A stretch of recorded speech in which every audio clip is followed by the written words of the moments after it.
Mensahe ni Sian Lim kay Kim Chu, dapat masaya na kayo sa isa't isa.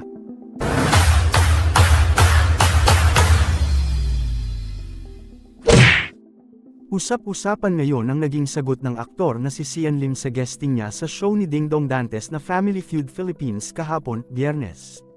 Naitanong kasi ni Dingdong sa palabas kung ano raw ang itatanong ng mga contestants sa kanilang mga ex-partners kung makakasalubong nila ang mga ito, na sinagot naman ni Sian.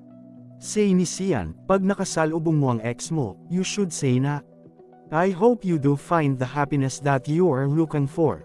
Ganon lang, dapat masaya, di ba? Dapat masaya kayo para sa isa't isa. Yun siya, di ba?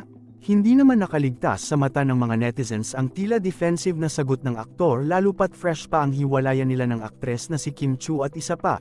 Tanong daw ang hinihinging kasagutan sa question na ibinato ni Dingdong, kaya bakit nga naman may pa-message?